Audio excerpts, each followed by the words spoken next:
Students, आप सभी का स्वागत है मेरे चैनल टीआरबी क्लासेस में। तो आपको मेरे चैनल पे क्लास 12 और क्लास 11 की हिस्ट्री और पॉलिटिकल साइंस का सिलेबस मिल जाएगा। जो आपके चैप्टर्स हैं, जो आपका सिलेबस है, वो मैं आपको समझाऊंगा। तो अक्सर हमें जो हिस्ट्री और पॉलिटिकल साइंस है वो बहुत ही कॉम्प्लिकेटेड सब्जेक्ट्स लगते हैं, क्योंकि इनमें कई डेट्स होती हैं और कई सारी इन्फॉर्मेशन ऐसी होती है जो हमें याद करने में प्रॉब्लम आती है और हमें ऐसा लगता है कि हमें ये कैसे याद होंगी।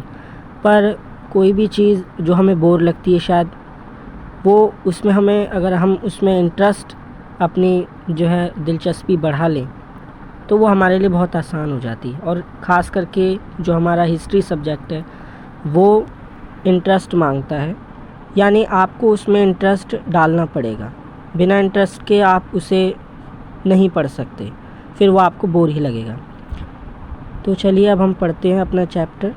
तो सबसे पहले हम फर्स्ट चैप्टर से स्टार्ट कर रहे हैं, क्योंकि ये मेरी फ़र्स्ट वीडियो है। तो चलिए स्टार्ट करते हैं। तो जो आपका ये चैप्टर है उसका नाम है लेखन कला और शहरी जीवन। आपकी क्लास 11 का हिस्ट्री का फर्स्ट चैप्टर है जिसका नाम है लेखन कला और शहरी जीवन। तो मैं आपको बहुत ही इंटरेस्टिंग वे में पढ़ाऊँगा और अच्छे से आपको समझ आए, बहुत ही ईजी एक्सप्लेनेशन मैं करूँगा, ठीक है। तो जैसे कि हमें चैप्टर के टाइटल से पता चल रहा है, लेखन कला और शहरी जीवन। तो हम बेसिकली हम इस चैप्टर में एक सिविलाइजेशन के बारे में पढ़ेंगे, एक सभ्यता के बारे में पढ़ेंगे, और मेन फोकस हमारा टाइटल के ऊपर रहेगा, यानी जैसे लेखन कला और शहरी जीवन। हम एक सिविलाइजेशन के बारे में सभी पढ़ेंगे, जिस हमारी जो ये सिविलाइजेशन है, हमारी जो ये सिविलाइजेशन है, हमारी जो ये सभ्यता है, तो हम इसमें जो है मेसोपोटामिया की सभ्यता के बारे में पढ़ेंगे। और जो है मुख्य रूप से हम उसकी लेखन कला, जो कि बहुत फेमस थी, है ना, या यूँ कहूँ तो वहीं से इसकी शुरुआत हुई, और शहरी जीवन के बारे में हम मेन फोकस के साथ पढ़ेंगे, और बाकी चीज़ें भी हम थोड़ा थोड़ा जो है उन्हें भी पढ़ेंगे। तो चलिए हम स्टार्ट करते हैं।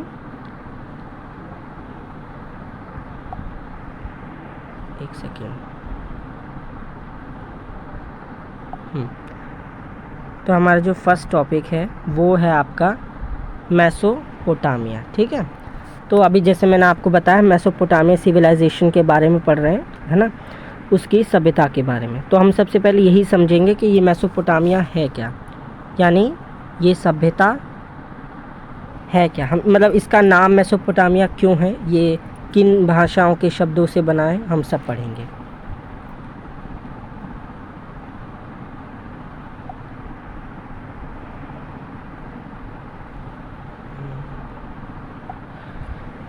तो आपका जो ये मेसोपोटामिया शब्द है, ये यूनानी भाषा के दो शब्द मेसोस यानी मध्य और पोटेमस यानी नदी से मिलकर बना है।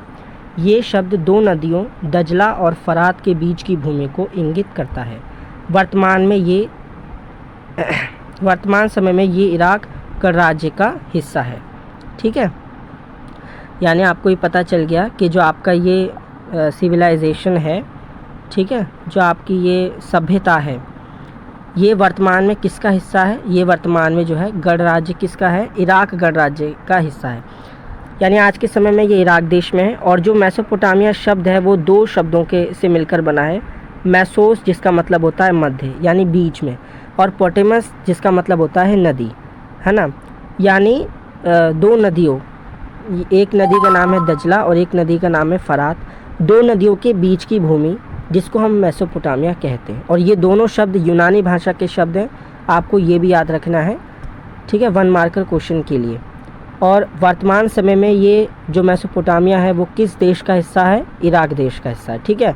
तो आपको समझ में आ गया मेसोपोटामिया किन दो शब्दों से बना है, मेसोस जिसका अर्थ है मध्य यानी बीच में, पोटेमस जिसका अर्थ है नदी, ठीक है। हम इसको जोड़कर देखेंगे, दो नदियों के बीच की भूमि जिसको मेसोपोटामिया कहते हैं, या जिस पर मेसोपोटामिया की सभ्यता सिविलाइजेशन बसी थी। और वो दो नदियों के नाम भी आपको याद होने चाहिए। वो कौन से नाम हैं, दजला और फरात, ठीक है। दो नदियों के नाम है दजला और फरात, जिसके बीच की भूमि पर जो है मेसोपोटामिया की सभ्यता बसी थी। और ये दोनों शब्द मेसोस और पोटेमस, ये दोनों शब्द किस भाषा के हैं, ये दोनों शब्द जो हैं यूनानी भाषा के हैं, ठीक है। तो चलिए अब हम ये अब आपने समझ लिया कि मेसोपोटामिया क्या है, इसका नाम मेसोपोटामिया क्यों पड़ा। यहाँ 2 नदियाँ हैं, उनका नाम भी हमने देख लिया, और वर्तमान समय में ये इराक देश का हिस्सा है, हमने ये भी देख लिया। अभी वैसे आपने पढ़ा, अब हम अच्छे से मैप में इसको देख लेते हैं कि आज के समय में मेसोपोटामिया जो है कहाँ है। ठीक है, तो जैसे कि आपको ये मैप दिख रहा है, हमारा इंडिया का मैप, मतलब वर्ल्ड का मैप है ये।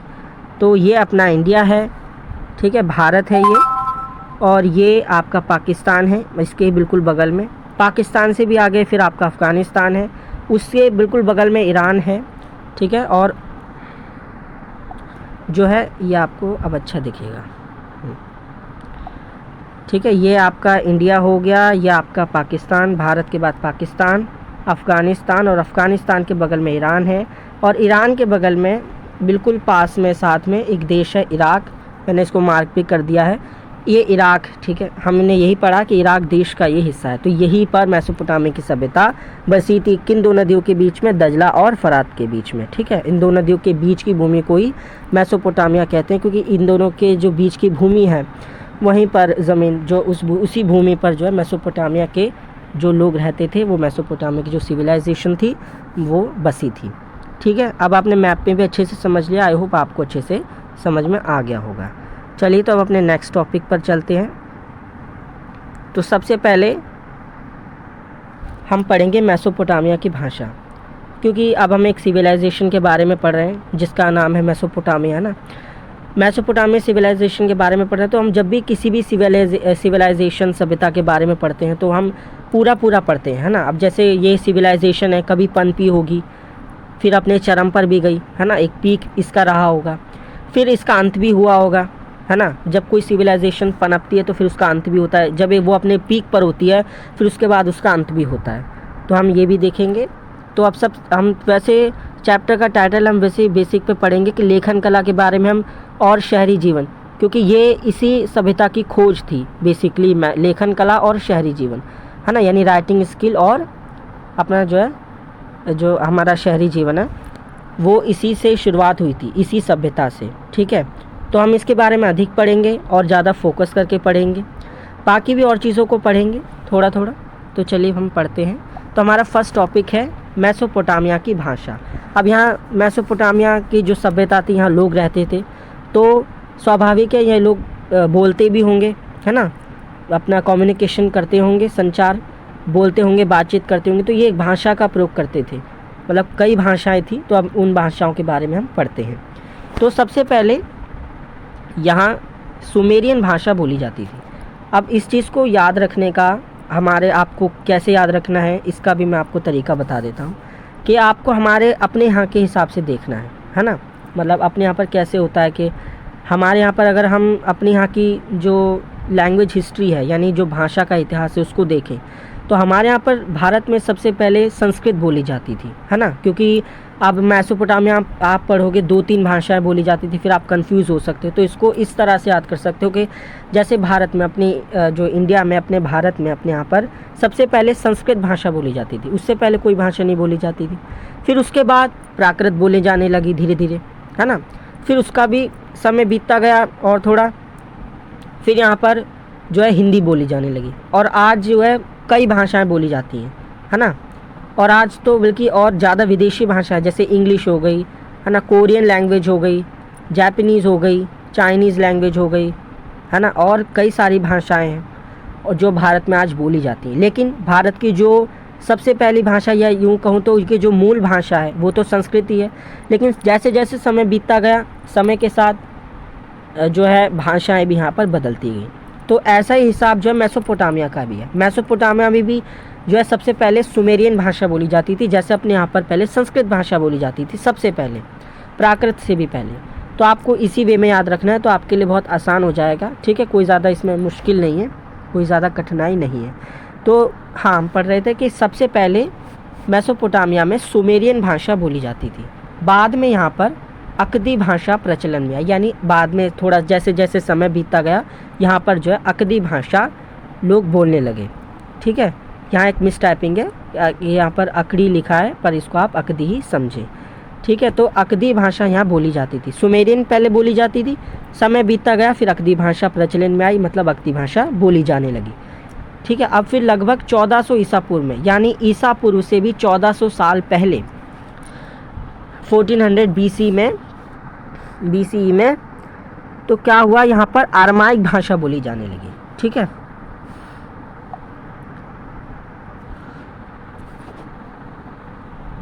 और फिर उसके भी बाद यहाँ पर जो है हिब्रू भाषा प्रचलन में आई, यानी बोली जाने लगी। और आज भी इराक के कई हिस्सों में ये भाषा बोली जाती है, अर्थात आज भी इराक के कई हिस्सों में यानी हिब्रू भाषा बोली जाती है।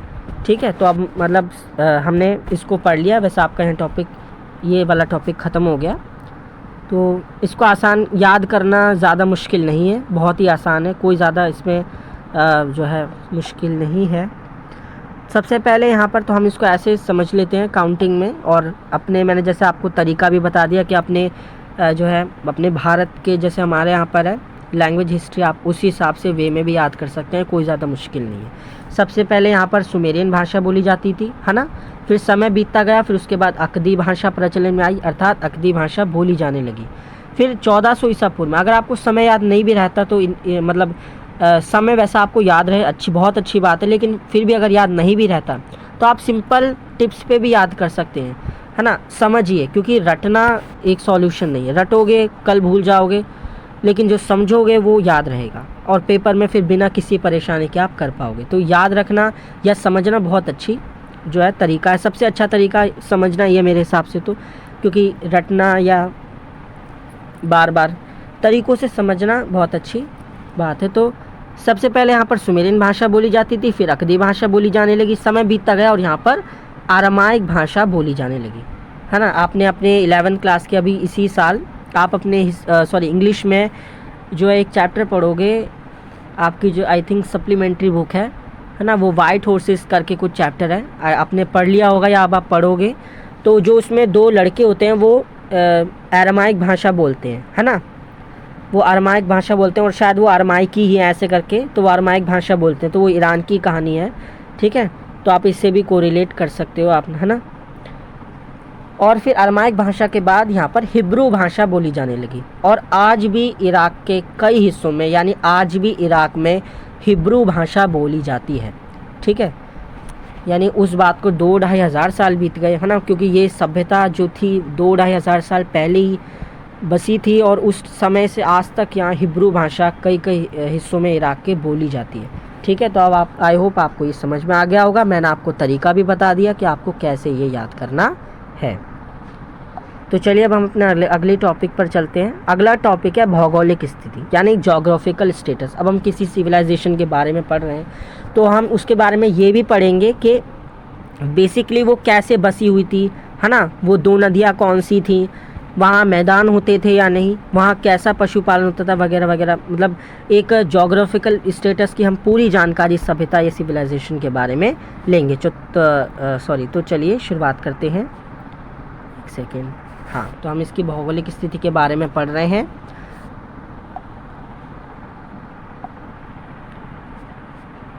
अब ठीक है। तो जो मेसोपोटामिया है वो 2 नदियों दजला और फरात के बीच की भूमि के क्षेत्र को कहा जाता है। मैंने जैसे आपको पहले ही बताया, शुरुआत में मैंने बता दिया कि 2 नदियाँ थी, दजला और फरात। अब मुझे इंग्लिश में नाम इसके एक का पता है, आई थिंक टिग्रीस, इन दोनों में से किसी का नाम है, पर हिंदी मीडियम में आपको याद रखना है इन दोनों के नाम दजला और फरात है।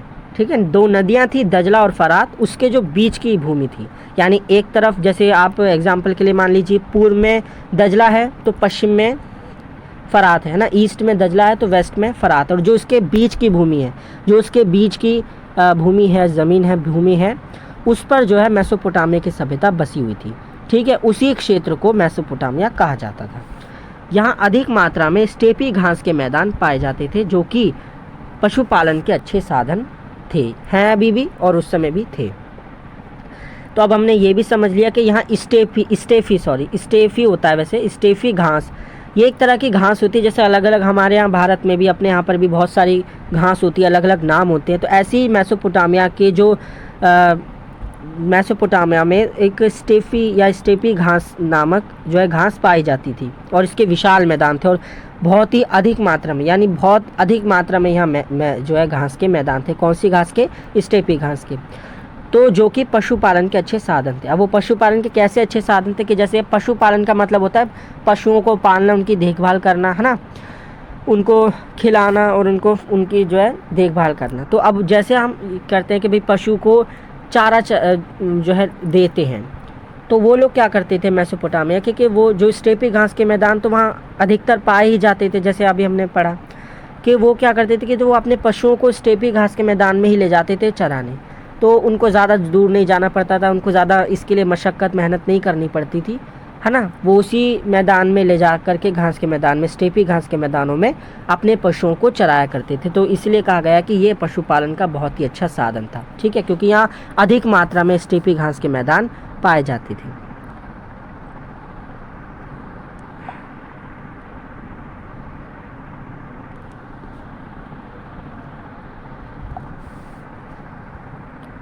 तो अब यहाँ पर जो फरात नदी थी वो वैश्विक जलमार्ग के लिए प्रसिद्ध थी।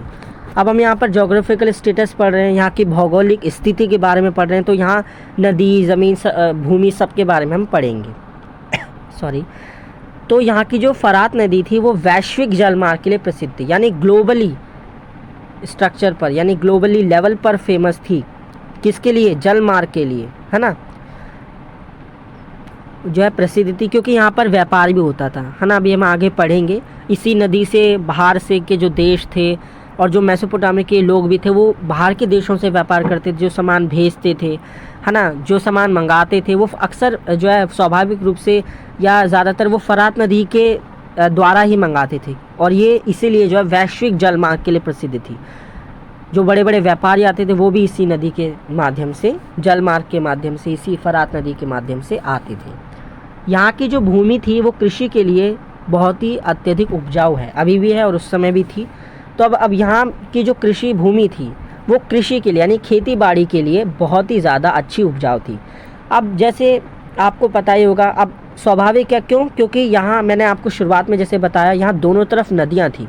जो भूमि थी मेसोपोटामिया की जिस पे लोग रहते थे उसके दोनों तरफ नदियाँ थी, है ना। मैंने आपको एग्जांपल से भी समझाया कि जैसे ईस्ट में दजला या वेस्ट में फरात, तो ऐसी दोनों तरफ नदियाँ थी। अब दोनों तरफ नदियाँ थी तो क्या होता था कि वो पीछे जहाँ से नदियाँ आ रही होती थी, है ना, हर एक नदी का ओरिजिन होता है कि वो नदी वहाँ से आती है, पहाड़ों में से, ग्लेशियरों में से पिघलती, तो जो या पीछे से वो नदी आ रही होती थी तो वो अपने साथ बहुत ही उपजाऊ मिट्टी बहा कर ले आती थी, और जो है उस मेसोपोटामिया की भूमि पर जब वो आती थी, टकराती थी, मतलब नदी जब आती थी बह करके, तो वो मिट्टी जो है वहीं पर जम जाती थी। जब मिट्टी जमती गई जब वहाँ पे लोगों ने खेती शुरू की तो यही कारण है कि वो उपजाऊ मिट्टी बह के आती थी, वहाँ जम जाती थी, उस पर वो लोग खेती करते थे, और जो है कृषि बहुत अत्यधिक उपजाऊ होती थी, यानी जो फसल होती थी, जो कृषि होती थी बहुत ही अच्छी होती थी, ठीक है। तो ये कारण था, अब हमने ये भी पढ़ लिया। यहाँ लगभग 3000 ईसा पूर्व में नगरों का निर्माण होने लगा, ठीक है। यहाँ 3 नगर उरुक और मारी शहर प्रसिद्ध थे।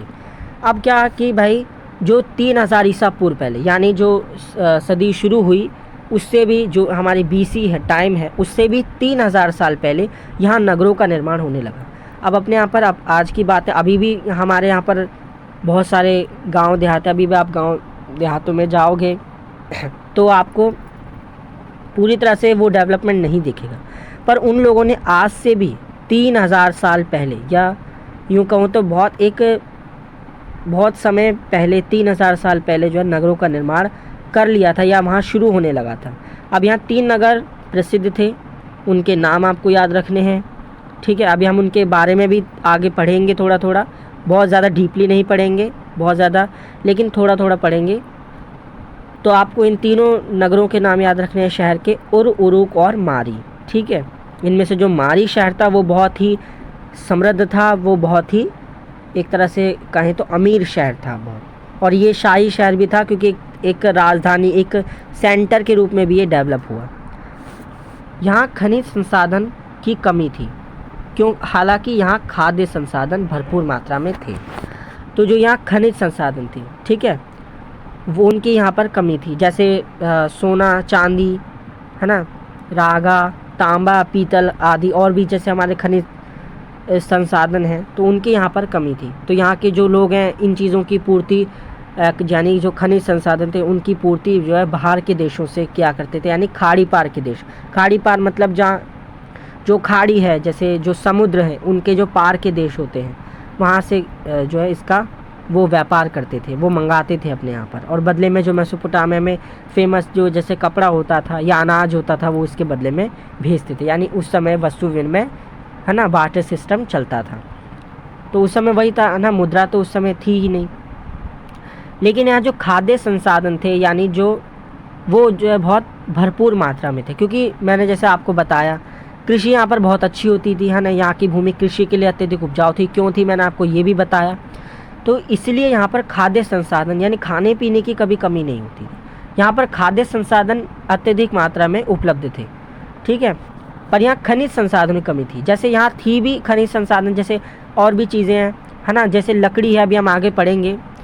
तो जैसे लकड़ी है, एक यहाँ लकड़ी पाई जाती थी, तो वो पाई तो जाती थी लेकिन वो इतनी अच्छी नहीं थी कि उससे नाव और गाड़ियों लकड़ी की गाड़ियों के पहिए, है ना, घोड़ा गाड़ी आदि के पहिए जो है बनाए जा सकें। तो लकड़ी जो अगर था भी कुछ उपलब्ध तो वो इतना उपयुक्त या अच्छा उत्तम नहीं था कि उससे जो है वस्तुओं का निर्माण किया जा सके। तो इसलिए यहाँ खनिज संसाधन की कमी थी, लेकिन यहाँ पर जो खाद्य संसाधन थे वो भरपूर मात्रा में उपलब्ध थे। अब जो आपका नेक्स्ट पॉइंट है, तो जो मारी नगर एक शाही राजधानी थी। यहाँ का जिमरिलियम राजमहल भी पाया गया यहाँ पर। तो मैंने आपको जैसे ऊपर बताया अभी कि मारी नगर के बारे में पढ़ेंगे तो कि भाई मारी नगर एक शाही राजधानी थी, यानी रॉयल सिटी थी ये, है ना। क्योंकि ये एक केंद्र था और यहाँ पर बड़े बड़े व्यापारी आते थे। वैसे मेन कारण मैं कहूँ तो इसका ये है कि भाई जो मारी नगर था वो जो है फरात नदी के कोने पर बसा हुआ था, यानी उसके किनारे पर। तो जो बड़े बड़े व्यापारी थे वो जल मार्ग के द्वारा ही आते थे, क्योंकि उस समय वो ही मार्ग सस्ता था और सबसे आसान था, या यूँ कहूँ तो सुलभ था, है ना। सबसे आसान था और सस्ता भी था। तो जो जल मार्ग से बड़े बड़े व्यापारी आते थे वो मारी नगर में रुकते थे। फिर जब वो यहाँ पर रुकते थे वो यहाँ रहने भी लग जाते थे और यहीं पर अपना व्यापार करते थे। तो इसलिए ये जो मारी नगर था वो बहुत समृद्ध था, है ना। एक तरह से आर्थिक राजधानी कह सकते हैं। जैसे आज हमारे भारत में आर्थिक राजधानी अपने यहाँ पर मुंबई है ना। बहुत ही बड़े लेवल पे आप कहें तो उसी समय बड़े लेवल पे तो नहीं, लेकिन अपने मेसोपोटामिया के जो वो लोगों के जो एक रहने की पूरी एक तरह से छोटी आप कंट्री मान लीजिए उस टाइम की, है ना, वो जो रहते थे लोग। तो जो मारी नगर था वो शाही राजधानी था या सेंटर था। तो वहाँ पर जो बड़े बड़े व्यापारी आते थे उन्हीं की वजह से वो शहर या नगर बहुत समृद्ध भी था। अब इसलिए भी हम इसको शाही राजधानी कह सकते हैं, क्योंकि जो हमने 3 नगर उरुक और मारी पढ़े, उन तीनों में से केवल और केवल मारी नगर में ही खुदाई के समय जिमरिलियम का राजमहल मिला। यानी एक बहुत बड़ा स्ट्रक्चर मिला, बहुत बड़ा स्ट्रक्चर मिला जिसमें बहुत सारे कमरे हैं, बहुत सारी रसोइयाँ हैं, है ना, और आंगन भी बहुत सारे हैं। क्योंकि घर में तो जो वहाँ पर घर मिले वहाँ ऐसे कि एक घर में एक ही आंगन है, अगर कमरे हैं भी तो 2-3 कमरे हैं और ऊपर जाने के लिए सीढ़ियाँ हैं। लेकिन जो मारी नगर है उसमें एक बहुत बड़ा स्ट्रक्चर मिला है। तो उसमें बहुत सारे कमरे हैं, जैसे 10-15 कमरे हैं या उससे भी ज़्यादा, और बहुत सारे आंगन, रसोइयाँ। तो इससे हम जो है इतिहासकार जो या विद्वान है वो अनुमान लगाते हैं कि ये एक महल रहा होगा या राजमहल रहा होगा, जिसे उन्होंने नाम दिया जिमरिलियम का राजमहल, ठीक है। तो इसलिए भी जो है मारी को एक राजधानी या सेंटर के रूप में देखा जाता है, या उस समय ये इसके दोनों के रूप में डेवलप हुई होगी। अब जो मेसोपोटामिया का दक्षिणी भाग था उसको समर कहते थे, है ना, या सुमेर कहते थे। और जो इसका सुमेर पहले कहते थे और बाद में समय समय जैसे बीतता गया वहाँ पर इसे अक्कद कहा जाने लगा, ठीक है। बाद में इसे बेबीलोनिया कहा जाने लगा। यानी जो हमारा ये था मेसोपोटामिया का जो दक्षिणी भाग था, ना, जो साउथ का पार्ट था, इसे जो है पहले सुमेर कहा जाता था, फिर समय बीतता गया अक्कद कहा जाने लगा, और समय बीतता गया बाद में इसे जो है बेबीलोनिया कहा जाने लगा, है ना। और जो इसका उत्तरी भाग था, यानी जो इसका नॉर्थ जो साइड था उसे, उस क्षेत्र को जो है सुमेर कहते थे, है ना। यानी दक्षिणी क्षेत्र को क्या कहते थे, बेबीलोनिया, और उत्तरी क्षेत्र को जो है, उत्तरी भाग को सुमेर कहा जाता था। चलिए आगे हम बढ़ते हैं। नेक्स्ट आपका पॉइंट है, यहाँ पर औजार जो है कांसे के बनाए जाते थे। ये कांसा है, ठीक है, ये आपका कांसा है, ऐसे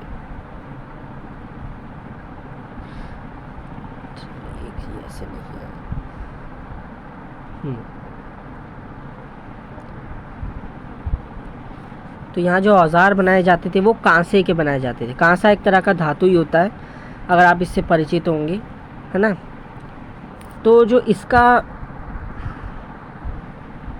बहुत ही उत्तम उदाहरण उरुक नगर में सफ़ेद संगमरमर से बनाया गया एक स्त्री का शीर्ष मिला है, जिसे वारका शीर्ष कहा गया है।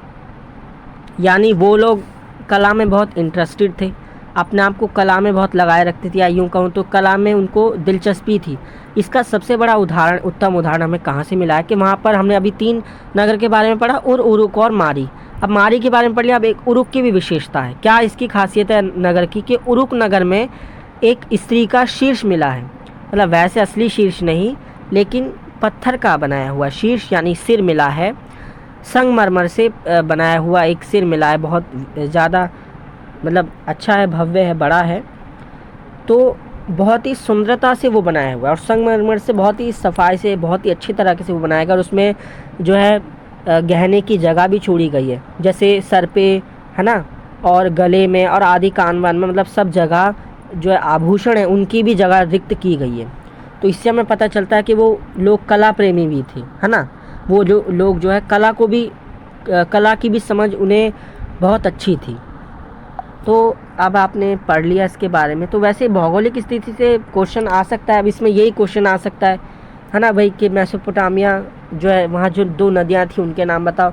वैसे ये 1 मार्कर क्वेश्चन है, ज़्यादा इसमें नहीं है परसेंटेज भाई, मतलब आए ही आए, लेकिन आ सकता है, ज़रूर आ सकता है।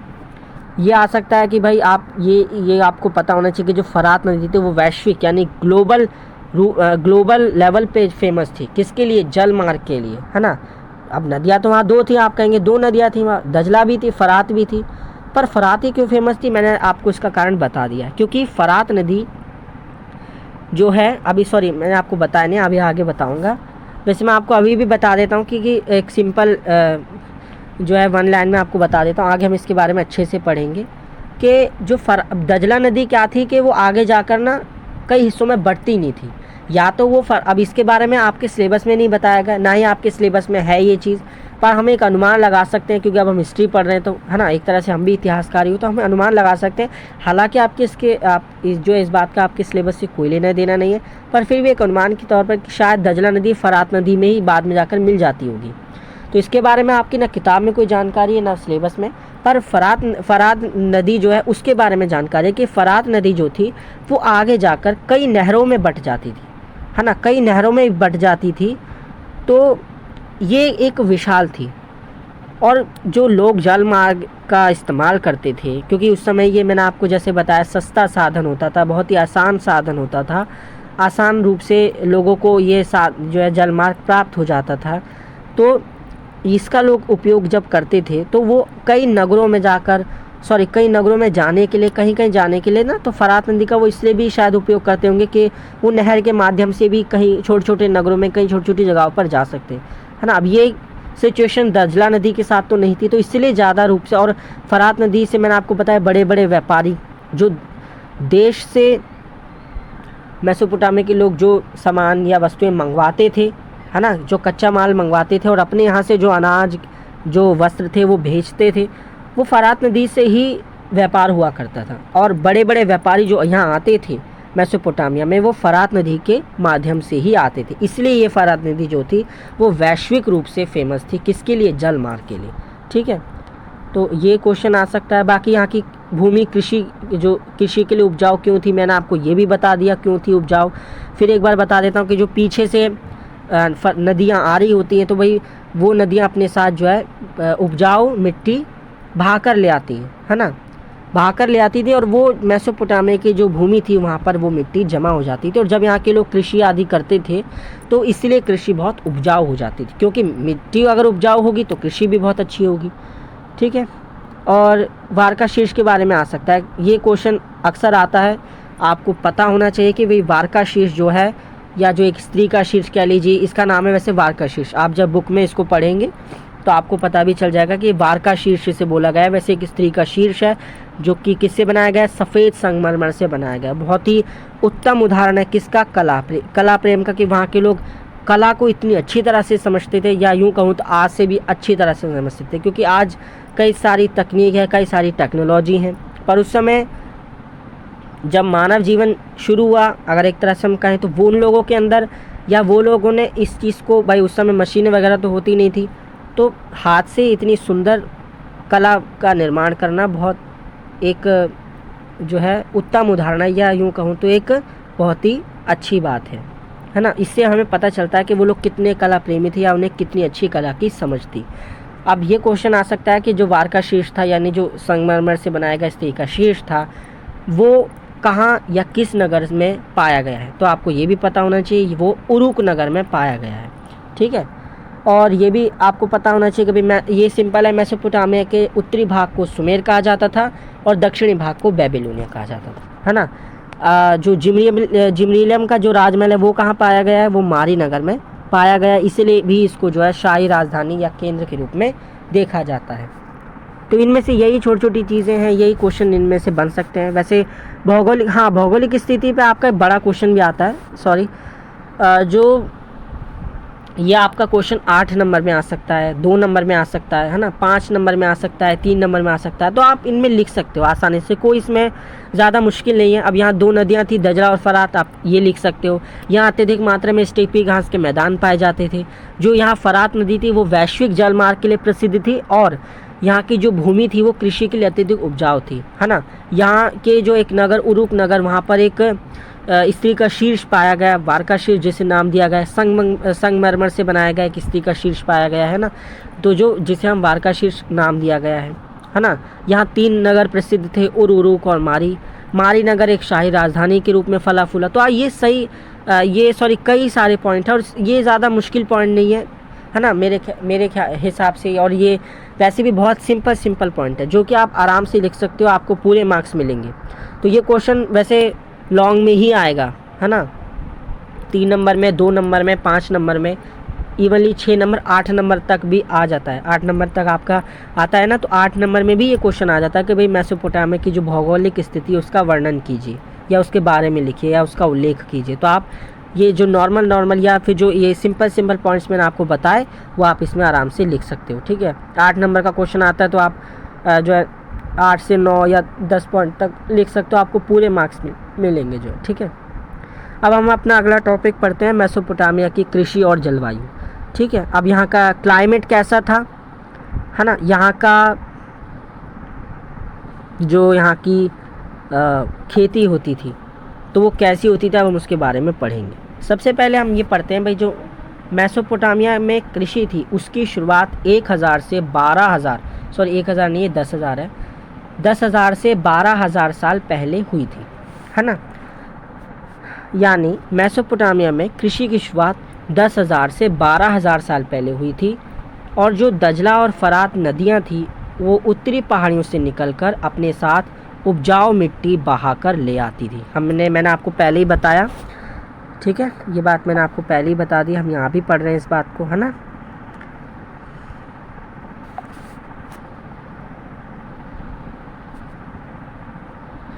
जिसके कारण यहाँ की भूमि अत्यधिक उपजाऊ है, अभी भी है, उस समय भी थी। अब क्यों थी यहाँ की भूमि उपजाऊ, कि जो दजला और फरात दोनों नदियाँ थी वो पीछे से जब बहकर आ रही होती हैं पहाड़ों से, उत्तरी पहाड़ों से जब वो बहकर आ रही होती हैं तो अपने साथ बहुत सारी उपजाऊ मिट्टी ले आती हैं, और मिट्टी ले आती थी, और जो है मेसोपोटामिया की भूमि पर उसे मतलब इकट्ठा करती जाती थी, बह के आती थी मिट्टी तो वहाँ इकट्ठी होती जाती थी, जिस वजह से यहाँ की भूमि अत्यधिक उपजाऊ थी, और अभी भी है। दक्षिणी भाग में फरात नदी कई भागों में बंटकर सिंचाई के लिए नहरों का निर्माण करती थी, क्योंकि दक्षिणी भाग रेगिस्तानी इलाका था। ठीक है। तो ये मैंने आपको पहले बताया कि कारण ये था कि भाई फ़रात नदी क्यों फेमस थी, क्योंकि ये इसकी एक विशेषता थी कि जो ये आगे बढ़कर, यानी जब ये आगे और बहती जाती थी तो ये कई भागों में, कई पार्ट्स में डिवाइड हो जाती थी, है ना, या नहरों के रूप में कई पार्ट्स में आगे जाकर डिवाइड हो जाती थी। तो जो लोग होते थे ना, वो नहरों से पानी लेकर के अपनी सिंचाई के लिए पानी उन नहरों में से इस्तेमाल किया करते थे। ठीक है, लहरों मीन्स के जो वेव बनती थी उसमें नहरों में, जो फ़रात नदी आगे आकर अपने को कई हिस्सों में डिवाइड करती थी नहरों में, तो उन नहरों में जो लहर बनती थी, जो वेव बनती थी जो है, तो वहाँ जो सिंचाई के लिए वहाँ के लोग इसी नहरों में से पानी लेकर के अपनी खेती में, अपनी कृषि के लिए सिंचाई करते थे। क्यों करते थे? क्योंकि दक्षिणी भाग जो है वो रेगिस्तानी इलाका है, यानी बेबीलोनिया का जो हिस्सा है वो एक रेगिस्तानी इलाका था, तो वहाँ बारिश ज़्यादा नहीं होती थी। अभी हम आगे पढ़ेंगे कि भाई बारिश की यहाँ पर अत्यधिक कमी थी, होती भी थी तो बहुत कम होती थी। अब बारिश पे अगर निर्भर रहेंगे तो फिर खेती वहाँ के लोग नहीं कर पाते, तो इसीलिए यही कारण था कि वो जो वहाँ के लोग थे वो नहरों में से या नदी में से जो है अपना जो है इंतज़ाम करके, है ना, व्यवस्था बना करके सिंचाई जो है प्रबंध करके सिंचाई करते थे उसी जल से।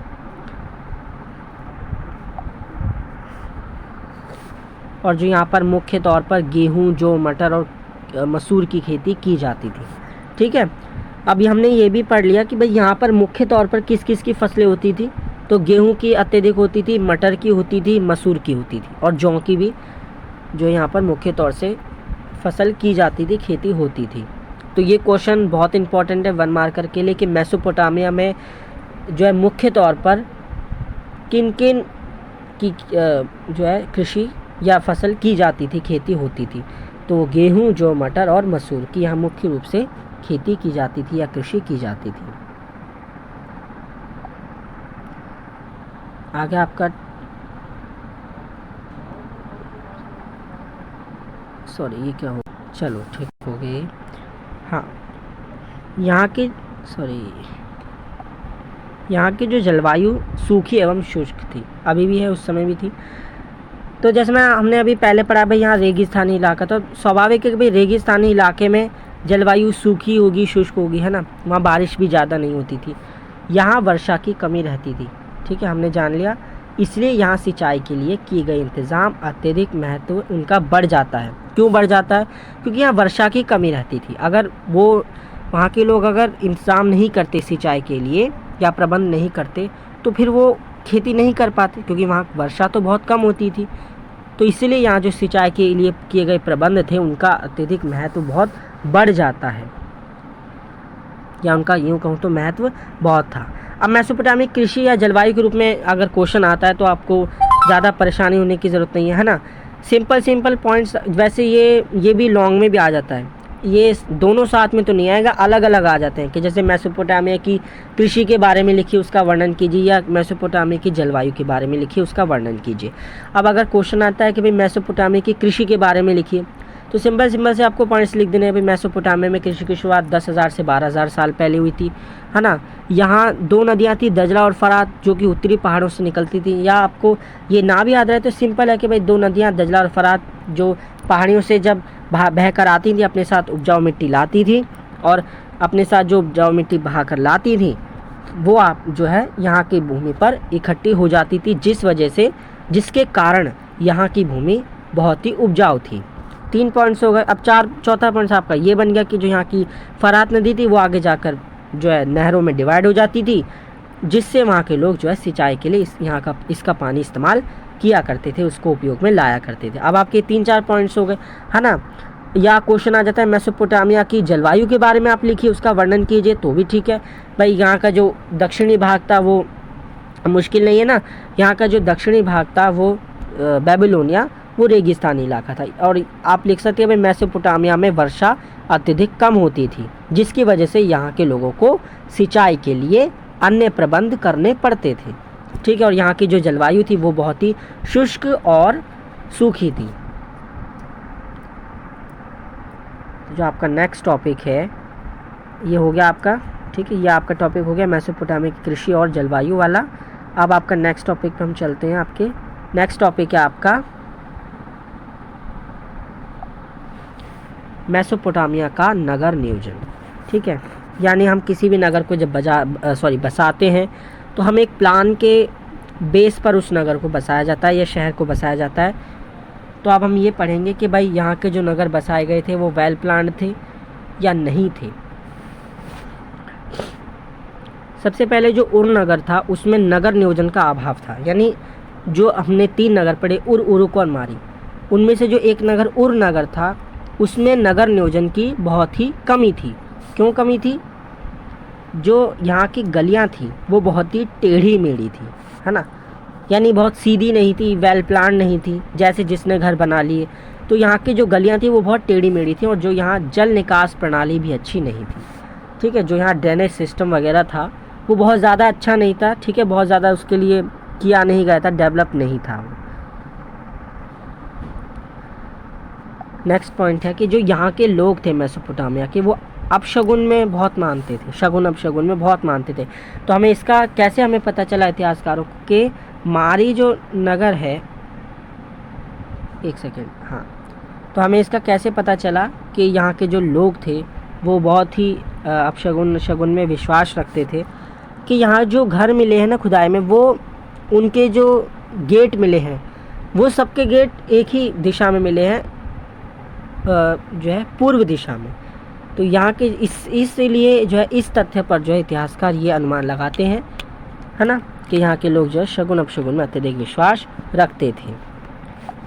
मारी शहर या मारी नगर शाही राजधानी के रूप में अत्यधिक समृद्ध था, मतलब शाही राजधानी होने के कारण अत्यधिक समृद्ध था, ये होना है। ठीक है, तो जो मारी नगर था हमने पहले भी पढ़ा, अब हम पढ़ रहे हैं कि भाई मारी नगर शाही राजधानी के रूप में क्यों समृद्ध था, क्योंकि यहाँ जिमनियम का राजमहल पाया गया है। और ये समृद्ध क्यों था हमने ये भी पढ़ लिया, क्योंकि ये जो है नदी के किनारे बसा था, जो फरात नदी थी उसके बिल्कुल किनारे पर बसा हुआ था। जो बड़े बड़े व्यापारी थे, है ना, तो जो बड़े बड़े व्यापारी थे वो यहाँ पर इस नगर में आते थे, रुकते थे और यहाँ व्यापार भी करते थे। यही कारण है कि मारी नगर बहुत ही अत्यधिक समृद्ध था। अब आपका ये लास्ट पॉइंट है कि मारी शहर फरात नदी के किनारे पर था। अभी मैंने जैसे आपको यही चीज़ बताई कि जो मारी नगर था वो फरात नदी के किनारे पर था, उसके बिल्कुल, है ना, किनारे पर था सॉरी, इसलिए यहाँ अक्सर व्यापारी आते थे और इस नगर की समृद्धि का ये भी एक प्रमुख कारण है, या उस समय भी था। ठीक है, तो इसके बारे में भी आई थिंक आपको बहुत ज़्यादा याद करने की ज़रूरत नहीं है कि मेसोपोटामिया का नगर नियोजन कैसा था। वैसे अब निष्कर्ष कंक्लूजन हम निकालें इसको तो यही निकलता है कि भाई मेसोपोटामिया में नगर नियोजन या एक प्लानिंग बेस पे शहर नहीं बसाए हुए थे। वहाँ का जो नगर नियोजन था वो अच्छा नहीं था। अगर आप अगले मतलब जैसे कि आप 12th क्लास में जब पढ़ोगे ना तो आप हड़प्पा सभ्यता के बारे में पढ़ोगे। तो जो हड़प्पा सभ्यता है वहाँ के लोगों ने बहुत ही, जो वहाँ का शहर मोहनजोदड़ो, है ना, आपने वैसे थोड़ा थोड़ा पढ़ा होगा, आपने 6th क्लास में आपने थोड़ा पढ़ा होगा, बहुत ज़्यादा नहीं, लेकिन आप 12th क्लास में उसके बारे में बहुत अच्छे से पढ़ोगे। वहाँ के जो लोग थे उन्होंने शहर जो बनाए थे वो एकदम वेल प्लान थे। वहाँ सीधी सीधी एकदम सड़कें थी, सीधी सीधी गलियाँ थी और वहाँ ड्रेनेज सिस्टम बहुत अच्छा था। तो आप उसके बारे में अगले साल पढ़ोगे, लेकिन अभी फ़िलहाल मेसोपोटामिया के बारे में आप पढ़ रहे हो। मेसोपोटामिया के बारे में आप ये पढ़ रहे हो कि भाई मेसोपोटामिया का मेसोपोटामिया की जो नगर नियोजन है वो मतलब उसका अच्छा नहीं था। ठीक है, अभी आपको यही पढ़ना है। नेक्स्ट टॉपिक है आपका मेसोपोटामिया की लेखन प्रणाली।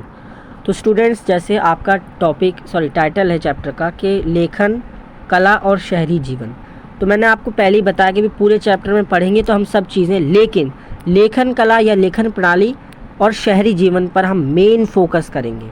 ठीक है, क्यों मेन फोकस करेंगे भाई? क्योंकि चैप्टर का टाइटल ही यही है। वैसे सब चीज़ों पर फोकस करना है, क्वेश्चन जो है पूरे चैप्टर में से आएगा, लेकिन ये दो जो है पॉइंट्स या टॉपिक जो है वो बहुत इंपॉर्टेंट, ज़्यादा इंपॉर्टेंट है। ठीक है, तो चलिए हम पढ़ते हैं। यहाँ कीलाकार अक्षरों का प्रयोग किया जाता था, जो कि अकेला स्वर या व्यंजन नहीं होता था। जैसे आपने यहाँ पर जो भाषा होती है हिंदी या इंग्लिश, जिसमें भी हम ले लें, तो इंग्लिश में जैसे हमारे वॉवल्स होते हैं, हिंदी में भी हमारे स्वर और व्यंजन होते हैं, लेकिन यहाँ पर एक अलग तरह की भाषा का प्रयोग किया जाता था, जिसे हम या अक्षर का लिखने में, सॉरी अभी हम भाषा की हम बात नहीं कर रहे हैं, लेखन प्रणाली की बात कर रहे हैं ना, लिखने के तरीके की। प्रणाली मतलब होता है तरीका, लेखन प्रणाली का मतलब हो गया लिखने का तरीका। तो हम उनके लिखने के तरीके के बारे में हम पढ़ रहे हैं। तो यहाँ के मेसोपोटामिया के जो लोग थे वो कीलाकार अक्षरों का प्रयोग करते थे, है ना, जो कि बेसिकली एक साइन होता था, चिन्ह होता था। वो ऐसे अक्षरों से जो है अपनी बातें या अपने कम्युनिकेशन लिखा करते थे, अपने वाक्यों को पूरा करते थे। तो जो कि अकेला स्वर या व्यंजन नहीं होता था, बल्कि कुछ और ही होता था। हम पढ़ते हैं अभी, अलग अलग ध्वनियों के लिए अलग अलग चिन्ह होते थे, है ना। मैंने आपको बताया कि कीलाकार अक्षर बेसिकली ये चिन्ह होते थे, है ना। जैसे मछली के लिए मछली ऐसा चिन्ह बनाया, तो उसी बेस पर या उसके जैसा ही, तो अलग अलग ध्वनियों के लिए, अलग अलग आवाज़ों के लिए, अलग अलग चीज़ों के लिए अलग अलग चिन्ह होते थे यहाँ पर। अब जिसके कारण क्या हुआ कि यहाँ पर सैकड़ों की संख्या में चिन्ह सीखने पड़ते थे, जो यहाँ के लिपिक होते थे, है ना, या जो पढ़े लिखे लोग होते थे, तो उनको बहुत सारे जो है चिन्ह सीखने पड़ते थे। अब अपने यहाँ पर फिक्स है ना, जो हमारा स्वर या व्यंजन है, जो हमारे स्वर हैं अ आ इ ई ओ ए, या जो हमारे व्यंजन है का खा गा गा, तो उनमें एक निश्चित संख्या के भाई इतने ही ये हैं और इतने हमें याद करने, इन्हीं से हमारे शब्द बनेंगे, इन्हीं से हमारे शब्द बनेंगे, इन्हीं से हमारे वाक्य बनेंगे। लेकिन और इंग्लिश में भी ऐसा ही है, इंग्लिश में भी एक मतलब फिक्स है। लेकिन जो यहाँ थे, अब यहाँ चिन्ह लोग लिखा करते थे, कीलाकार अक्षरों का यहाँ प्रयोग किया करते थे, तो यहाँ पर बहुत अधिक मात्रा में, बहुत अधिक संख्या में यहाँ चिन्ह जो है लिपिक को या पढ़े लिखने वाले व्यक्ति को यहाँ सीखने पड़ते थे। और इसलिए भी शायद ये भी एक रीज़न है कि वो मेसोपोटामिया के जो लोग थे, बहुत कम लोग ऐसे थे जो साक्षर थे, यानी बहुत कम लोग ऐसे थे जो पढ़े लिखे थे। इन चिन्हों को जो है गीली मिट्टी की पट्टिकाओं पर लिखना होता था, ठीक है।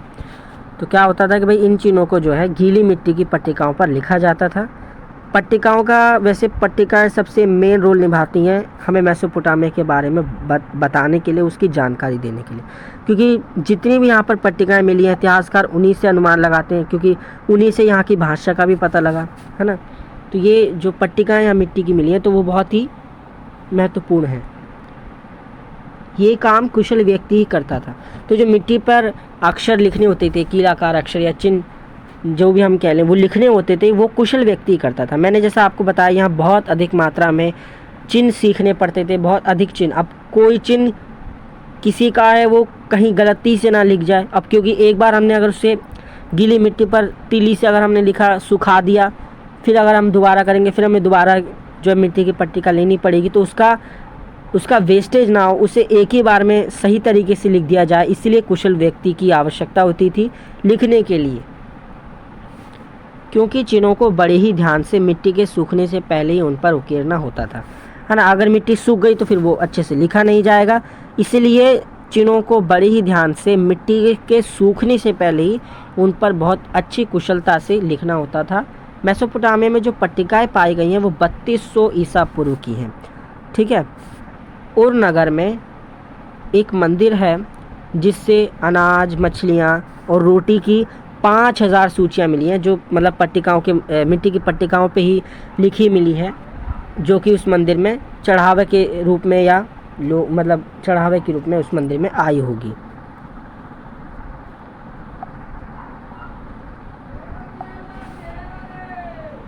तो जो मेसोपोटामिया में लेखन कार्य तब शुरू हुआ जब समाज को लेन देन का हिसाब रखने की आवश्यकता पड़ी। तो स्वाभाविक है कि मेसोपोटामिया में एक मतलब ज़रूरत तभी पड़ती है जब हमें किसी की ज़रूरत पड़ती है, तभी कोई व्यवस्था या तभी कोई चीज़ शुरू होती है। तो मेसोपोटामिया में भी इसी तरह लेखन कार्य या लेखन प्रणाली कब शुरू हुई, जब वहाँ के लोगों को बड़ा लेन देन या हिसाब किताब रखने की ज़रूरत पड़ी। क्योंकि पहले 2 थी 4 चीज़ें थी, उसने तो व्यक्ति मनुष्य याद रख लेता है, लेकिन फिर धीरे जैसे जैसे वहाँ का डेवलपमेंट होता गया, वहाँ बाहर भी वो लोग व्यापार करने लगे, खाड़ी पार के देशों से चीज़ें मंगाने लगे, अपने यहाँ से भेजने लगे वस्तुएं, तो एक बड़ा हिसाब किताब रखने की आवश्यकता पड़ी। तो इसलिए उन्होंने इस चीज़ को रिकॉर्ड करने की मतलब लिखने की आवश्यकता पड़ी, तो इसलिए वहाँ पर लेखन कार्य प्रचलन में आया। ये भी आपका टॉपिक हो गया। मेसोपोटामिया की लेखन प्रणाली के बारे में आप वैसे ये बहुत इम्पॉर्टेंट है, क्वेश्चन आता है, तो आप इसमें बहुत सिंपल पॉइंट मैंने जैसा आपके लिए लिख रखे हैं ना, तो मतलब इनको आप लिख सकते हैं। कोई ज़्यादा इसमें मुश्किल नहीं है कि भाई यहाँ कीलाकार अक्षरों का प्रयोग किया जाता था, है ना। और हर अलग अलग ध्वनियों के लिए अलग अलग चिन्ह होते थे, सैकड़ों की संख्या में, जिसके कारण चिन्ह जो है पढ़ने पड़ते थे। और चिन्हों को जो कीलाकार अक्षर थे उन्हें गीली मिट्टी की पट्टिकाओं पर यहाँ लिखा जाता था। और ये काम एक कुशल व्यक्ति करता था। क्यों करता था? क्योंकि सूखने से पहले ही उन पर चिन्हों को लिखना होता था, है ना। और भाई मेसोपोटामिया में लेखन कार्य कब शुरू हुआ? जब यहाँ के लोगों को या यहाँ के समाज को लेन देन की आवश्यकता पड़ी या बड़े हिसाब किताब रखने की ज़रूरत पड़ी। तो ये आपका टॉपिक हो गया। अब हमारा अगला टॉपिक है नगर के प्रकार। तो ये वैसे बहुत छोटा टॉपिक है पर फिर भी इम्पॉर्टेंट है आपके एग्ज़ाम पॉइंट ऑफ व्यू से। तो अब हम ये पढ़ रहे हैं कि भाई जो नगर थे वहाँ पर वो बेसिकली कितने प्रकार के थे, या क्योंकि उनकी कैटेगरी भी अलग अलग थी। ठीक है, तो हम पढ़ रहे हैं नगरों के प्रकार के बारे में। तो मेसोपोटामिया में 3 प्रकार के नगर पाए जाते थे। पहले जो नगर का प्रकार था वो था मंदिरों के चारों ओर विकसित हुए शहर थे। तो कुछ नगर जो थे वो मंदिर के आसपास ही विकसित होते थे, और कुछ नगर जो है दूसरा प्रकार था व्यापारिक नगर। जैसे मारी एक व्यापारिक नगर ही था, जहाँ व्यापार होता था, बड़े बड़े व्यापारी आते थे फरात नदी के माध्यम से। तो ये भी एक प्रकार हो गया। तीसरा जो प्रकार था वो था शाही शहर। इसका भी उदाहरण मारी नगर ही है। भाई मारी नगर ही शहर था जो शाही था, यानी राजधानी या सेंटर के रूप में डेवलप था या फला फूला था। तो वहाँ 3 प्रकार के नगर होते थे। पहले प्रकार का नगर कुछ वो हो गए जो मंदिरों के चारों आसपास और विकसित हुए थे, बसे थे। दूसरे प्रकार के वहाँ नगर व्यापारिक नगर थे, और तीसरे एक प्रकार के नगर थे जिन्हें शाही नगर या शाही शहर कहा जाता था। तो यह बहुत छोटा सा टॉपिक आपको आई होप आपको समझ में आ गया होगा। फिर भी नहीं आया तो आप कमेंट में पूछ सकते हैं। मेसोपोटामिया की दिन, ये हमारा अगला टॉपिक है। ये वैसे बहुत इम्पोर्टेंट भी है, क्वेश्चन आता है, हमेशा आता है। एक भी अभी तक एग्ज़ाम ऐसा नहीं गया कि जिसमें क्वेश्चन पेपर में ये क्वेश्चन ना आया हो। और अक्सर 8 नंबर में, 5 नंबर में, 6 नंबर में आता है, पर आ ही जाता है। तो ये आपका टॉपिक है मेसोपोटामिया की देन।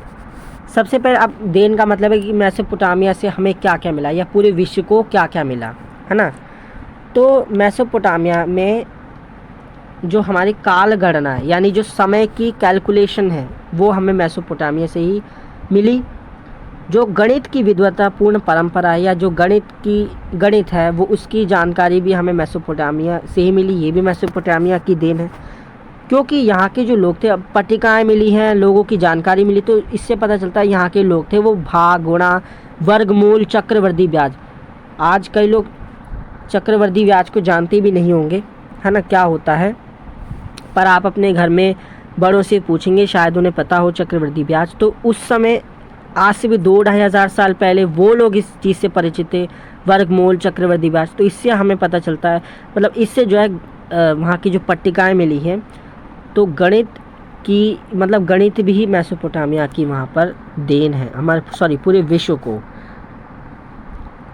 और भी देन है कि जैसे जो हमारे यहाँ की काल गणना है ना, हमारे पूरे विश्व की जो काल गणना है, कि जैसे हमने यहाँ एक वर्ष को 12 महीनों में, एक महीने को 4 हफ्तों में, एक दिन को 24 घंटों में विभाजित किया। तो ये भी जो परंपरा है, या ये भी जो व्यवस्था है, वो हमें मेसोपोटामिया से ही प्राप्त हुई है। खगोलीय गणना भी मेसोपोटामिया की सबसे बड़ी देन है। तो ठीक है, आपका क्वेश्चन आता है तो कोई ज़्यादा मुश्किल नहीं, सिंपल है। काल गणना मेसोपोटामिया की देन है। सिंपल आप वे में भी लिख सकते हैं, कोई ये नहीं कि भाई वाक्य या बड़े बड़े सेंटेंस बनाकर ही लिखोगे, सिंपल में आप लिख सकते हो। काल गणना मेसोपोटामिया की सबसे बड़ी देन है। खगोलीय गणना मेसोपोटामिया की सबसे बड़ी देन है। और काल गणना में जैसे हमने अभी पूरे विश्व ने एक साल को 12 महीनों में, एक महीने को 4 हफ्तों में, एक दिन को 24 घंटों में, और जो है 1 मिनट को 60 सेकंड में जैसे विभाजित किया था, वैसे ही उन लोगों ने भी इसी प्रकार से काल गणना को व्यवस्थित किया था। आप ऐसे भी लिख सकते हैं, है ना। और यहाँ के लोग जो है गुणा, भाग, वर्गमूल, चक्रवृद्धि ब्याज आदि से परिचित थे। ये भी पूरे विश्व को उन लोगों की देन है, यानी मेसोपोटामिया की सबसे बड़ी देन है। तो ज़्यादा मुश्किल नहीं है भाई, है ना। काल गणना देन है, खगोलीय गणना देन है, गणित देन है, गणित जो है मेसोपोटामिया की सबसे बड़ी देन है ना। तो आप ये सब इसमें क्वेश्चन में लिख सकते हैं।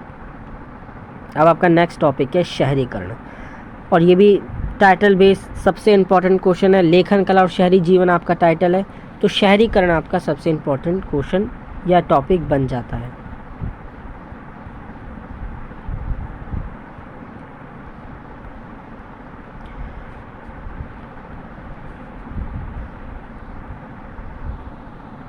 तो आपका ये अब टॉपिक है शहरीकरण। चलिए तो हम इसे पढ़ते हैं, शुरू करते हैं टॉपिक।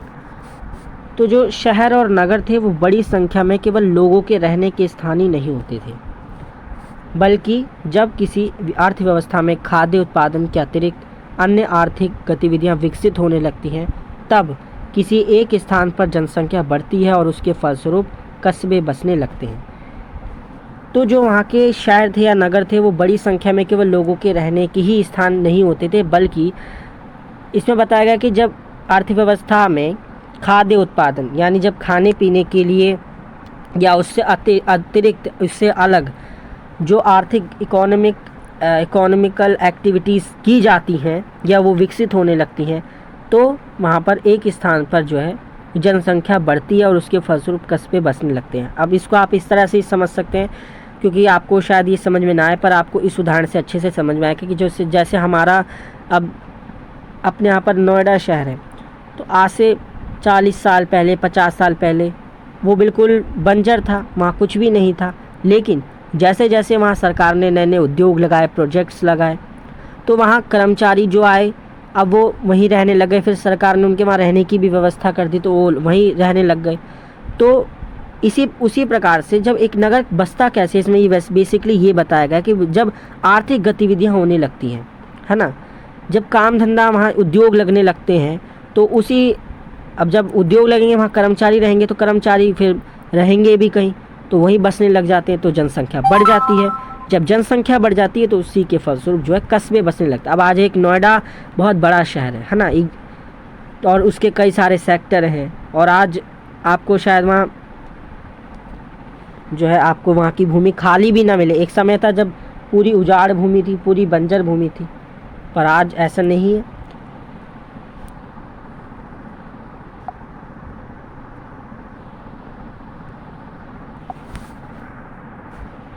तो जो नगर के लोग आत्मनिर्भर नहीं रहते, बल्कि उन्हें जो है गांव के अन्य लोगों पर या उनके द्वारा उत्पन्न वस्तु या दी जाने वाली सेवाओं के लिए उन पर आश्रित होना पड़ता है। तो ये चीज़ आज भी है कि भाई जो नगर, अब जैसे हम नगर में रहते हैं, मतलब शहर में रहते हैं, दिल्ली में रहते हैं, अब हम अपने घर में गाय भैंस तो नहीं पालते, है ना, पशुपालन तो हम नहीं करते, पर फिर भी हम दूध पीते हैं, है ना, हम खेती बाड़ी या कृषि तो नहीं करते, पर फिर भी हम सब्ज़ी खाते हैं, हम अनाज फिर भी खाते हैं, हम फिर भी रोटी खाते हैं। तो हम किन पर निर्भर हैं? हम गांव के लोगों पर निर्भर हैं, क्योंकि एक किसान, जो हमारे किसान हैं, वो मेहनत से फसल करते हैं, सब्जियां उगाते हैं, फिर वो दिल्ली में आती हैं, है ना, फिर हमें मिलती है। तो हम तो डायरेक्टली उनको जो है उनका मतलब उन्हें नहीं उगा रहे, है ना। हम तो किन पर आश्रित हैं? हम गांव के लोगों पर ही तो आश्रित हैं, हम अपने किसानों पर ही तो आश्रित हैं। तो इसमें यही बताया गया कि भाई हम भी आत्मनिर्भर नहीं हैं। ऐसे तो जो नगर के लोग होते हैं वो आत्मनिर्भर नहीं होते, क्योंकि उन्हें गांव के लोगों पर किसी न किसी प्रकार से आश्रित रहना ही पड़ता है, या तो उनके द्वारा दी जाने वाली सेवाओं के तौर पे, या उनके द्वारा उत्पन्न वस्तुओं, जैसे अब हमारे लिए समझने के लिए भाई सब्जियां हैं, अनाज है, दूध है, और भी चीज़ें हैं, ठीक है। तो हम जो है, या नगर के जो लोग उस समय थे और आज भी भाई जो थे नगर के लोग, वो गांव के लोगों पर अत्यधिक निर्भर या आश्रित थे। उनमें आपस में लेन देन भी होता था, जिसके कारण शहरी क्रियाकलाप से गांव के लोग जुड़ जाते थे। अब जैसे निर्भर थे या आश्रित थे, तो भाई उनमें जान पहचान या लेन देन भी होता था, तो जिसके कारण क्या होता था कि जो गांव के लोग होते थे ना, वो शहरी क्रियाकलाप से या शहर से एक तरह से उनका जुड़ाव, बॉन्ड हो जाता था, है ना, मतलब शहर को वो लोग जानते भी थे और उनसे वो जुड़ भी जाते थे लेन देन के द्वारा, है ना।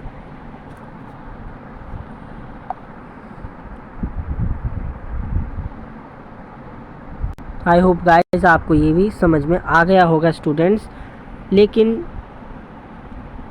तो स्टूडेंट्स आपको ये भी समझ में आ गया होगा टॉपिक, लेकिन अगर फिर भी समझ में ना आया हो तो आप कमेंट में पूछ सकते हैं, मैं पूरी कोशिश करूँगा आपका आंसर देने की।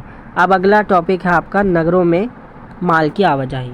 ठीक है, अब हम बेसिकली माल के बारे में पढ़ेंगे, जो वहाँ कच्चा माल होता था, जो भी वहाँ औजार बनाए जाते थे, आभूषण इत्यादि, तो वहाँ कैसे आवाजाही उनकी होती थी, कहाँ कहाँ से वो बाहर के देशों से मंगाते थे, है ना, कैसे व्यापार करते थे। अब हम उन सब के बारे में पढ़ेंगे। मेसोपोटामिया में खाद्य संसाधन तो समृद्ध थे, परंतु खनिज संसाधनों का अभाव था। ठीक है, तो हमने पहले ही इस चीज़ को पढ़ा है कि भाई मेसोपोटामिया में जो खाद्य संसाधन थे वो तो समृद्ध थे, लेकिन जो यहाँ पर खनिज संसाधन थे उसके यहाँ पर कमी थी। ठीक है, और यहाँ पर जो मोहरे औजार आभूषण बनाने के लिए पत्थरों की कमी थी। अब हम ये चीज़ें पढ़ेंगे बेसिकली कि वही वहाँ किन किन खनिज संसाधनों की कमी थी, है ना, और उनकी मतलब पूर्ति कैसे की गई, किन किन देशों से की गई या कहाँ कहाँ से की जाती थी, हम ये भी पढ़ेंगे। तो जो इराकी खजूर और पॉपुलार के पेड़ों की लकड़ी गाड़ियों और गाड़ियों के पहिए या नाव बनाने के लिए उचित नहीं थी। अब हमने ये तो पढ़ लिया कि भाई वहाँ के जो पत्थर थे वो वहाँ औजार या आभूषण या मोहरे बनाने के लिए उत्तम नहीं थे, या पत्थरों की वहाँ पर कमी थी। लेकिन अब वहाँ लकड़ी हुआ करती थी, जो किसकी हुआ करती थी, जो इराकी खजूर होता है ना, जो खजूर का पेड़ होता है उसकी लकड़ी हुआ करती थी, और एक दूसरा पॉपुलार का पेड़ होता है उसकी लकड़ी हुआ करती थी। जैसे अपने यहाँ पर चंदन का एक पेड़ होता है, चंदन की लकड़ी होती है ना, आप इससे अच्छे से समझेंगे। ऐसे ही यहाँ पर मेसोपोटामिया में पॉपुलार नाम के पेड़ की लकड़ी हुआ करती थी, और खजूर के पेड़ की लकड़ी हुआ यहाँ अक्सर बहुत अधिक मात्रा में पाई जाती थी। लेकिन वो जो लकड़ी होती थी वो गाड़ियों को बनाने के लिए, नाव को बनाने के लिए, या गाड़ियों के जो घोड़ा गाड़ी इत्यादि होते थे ना, उनकी पशु गाड़ी जो होती थी उनके पहिए बनाने के लिए उचित नहीं थी, यानी उत्तम नहीं थी। यानी लकड़ियाँ तो पाई जाती थी लेकिन वो वस्तुएं बनाने के लिए उत्तम नहीं थी। सो स्टूडेंट्स, यही कारण है कि मेसोपोटामिया के लोग संभवतः लकड़ी, तांबा, रागा, सोना और विभिन्न प्रकार के पत्थरों को तुर्की और ईरान अथवा खाड़ी पार के देशों से मंगवाते थे। बदले में वे यहाँ के अनाज और कपड़े उन्हें निर्यात करते थे। निर्यात मतलब अपने यहाँ से उनके वहाँ पर उन्हें देते थे, और उसके बदले में सोना, चांदी, रागा, तांबा इत्यादि वहाँ से मंगाते थे। ठीक है, तो हमने ये भी समझ लिया वहाँ के माल की आवाजाही कैसे होती थी, वहाँ व्यापार कैसा होता था।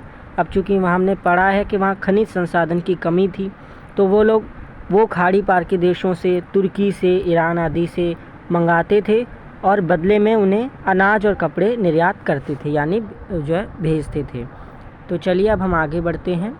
ये हमारा टॉपिक क्लियर हो गया है। फिर भी अगर आपको इससे रिलेटेड को पूछना हो तो आप कमेंट में पूछ सकते हैं। तो हम अपने अगले टॉपिक की ओर बढ़ते हैं।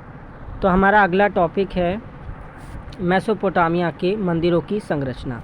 अब यहाँ पर मंदिर भी पाए गए हैं, तो अब थोड़ा हम यहाँ के जो है स्पिरिचुअल पार्ट पे थोड़ा हम डिस्कशन कर लेते हैं। यहाँ पे जो कैसा मतलब यहाँ पर कैसे कैसे मंदिर बनाए जाते थे, कौन कौन से देवताओं की यहाँ पूजा की जाती थी, और उनके पूजा करने की विधि या कैसे वो लोग पूजा करते थे, अब हम उसके बारे में पढ़ेंगे।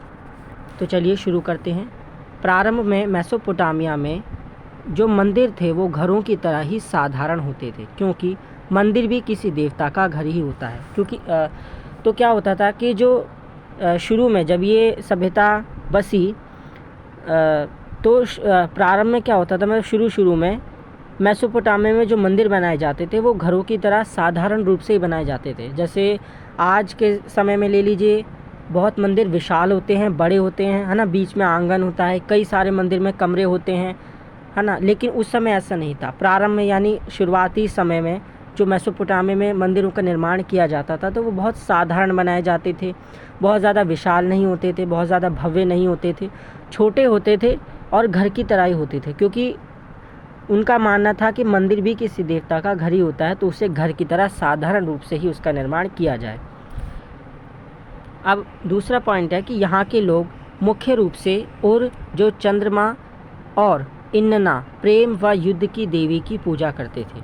ठीक है, अब हमने ये भी पढ़ लिया कि जो यहाँ के लोग थे। तो ये क्वेश्चन बहुत इम्पोर्टेंट है, पेपर में है ना आ सकता है कि यहाँ के लोग मुख्य रूप से किन किन देवी देवताओं की पूजा करते थे। तो यहाँ के लोग उर देवता की पूजा करते थे, जिन्हें मतलब चंद्रमा देवता को ही वो लोग उर देवता कहते थे, और इन्ना देवी की पूजा करते थे जो कि प्रेम और युद्ध की देवी थी। तो इन देवी और देवताओं की वो पूजा करते थे। ठीक है, तो आप ये याद रखिए 1 मार्कर क्वेश्चन के लिए। चलिए हम नेक्स्ट बढ़ते हैं आगे।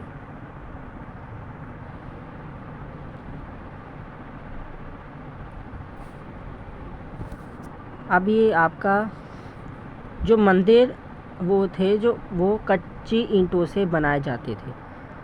ठीक है, और उनके आंगन खुले हुए होते थे।